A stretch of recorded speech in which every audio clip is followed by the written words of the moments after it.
বাধ্যতামূলকভাবে মানে ধান বিক্রি করতে বাধ্য হয়, দাম থাকুক বা না থাকুক। এই কারণে ফসল কাটার আগেই দামটা নির্ধারণ করতে হবে। এই দাবিগুলো আমরা আগে জানিয়েছিলাম, এগুলো আমরা আবারও এই সুযোগে জানালাম। এবং বিএনপি সরকারের প্রতি আমাদের আহ্বান থাকবে যে রাজনৈতিক সমস্যা যতক্ষণ সমাধান না করবেন, যখন আপনারা রাজনৈতিক সমস্যাটাকে মানে আরো প্রবলেমটাকে আরো ঘনীভূত করছেন, এটা কিন্তু আপনাদের জন্য বুমেরাং হবে। এবং এখন মনে হচ্ছে আপনারা পার পেয়ে গেছেন এবং বিভিন্ন ধরনের অপটিক পলিটিক্স বা হাততালি পাওয়ার যে রাজনীতি আপনারা করছেন, ডোপামিন পলিটিক্স বলছে অনেকে, এটা নেপালের সাথে এখানে মিল আছে তারেক রহমান সাহেবের, যে ওখানেও মানে পারফরমেন্স হচ্ছে অনেক, এখানে গিয়ে বালেন্দ্র শাহ হানা দিচ্ছেন, ওখানে গিয়ে বালেন্দ্র শাহ হানা দিচ্ছেন, কিন্তু গভর্নেন্স বলতে যেটা বোঝায় সেটা নিশ্চিত হচ্ছে না।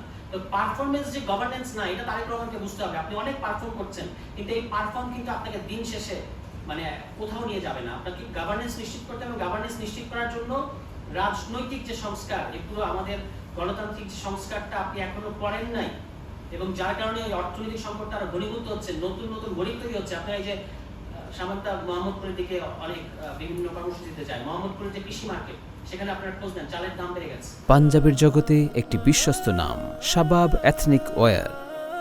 এই চালের দাম বাড়ার মানে হচ্ছে আপনার এই বাজেটের পরে একটা বাজেট আসতে যাচ্ছে, এবং এই বাজেট মানে হচ্ছে অবধারিতভাবে গরিবের উপরে, নিম্নবিত্তের উপরে, নিম্ন মধ্যবিত্তের উপরে, মধ্যবিত্তের উপরে করের বোঝা বাড়বে। এবং এর মানে হলো যে তাতে নতুন করে নিউ ভোট তৈরি হবে, নয়া গরিব। এই নয়া গরিব মানে হচ্ছে তার বাইরে বাইরে অনেক খাটবার, কিন্তু ভেতরে কিন্তু সদরঘাট একেবারে ফাঁপা হয়ে গেছে এবং কনজাম্পশন রেটের একেবারে তলানিতে অথবা ছিটকে পড়েছে। এরা হচ্ছে নতুন গরিব। এই নতুন গরিব তৈরি করবে আগামী বাজেট। এটা আমি আপনাদেরকে একজন সামান্য রাজনৈতিক কর্মী এবং সচেতন নাগরিক হিসেবে বলবো, আপনারা মিলে দেখবেন অর্থনীতিবিদরা এই কথাগুলোই বলছে যে সামনে নতুন গরিব তৈরি করার বাজেট হচ্ছে। যতই তারা এই যে 9,30,000 কোটি টাকার একটা বাজেট তারা করতেছে, কোথা থেকে টাকাগুলো আসবে এটা কিন্তু তাদের কাছে কোনো রোডম্যাপ নাই।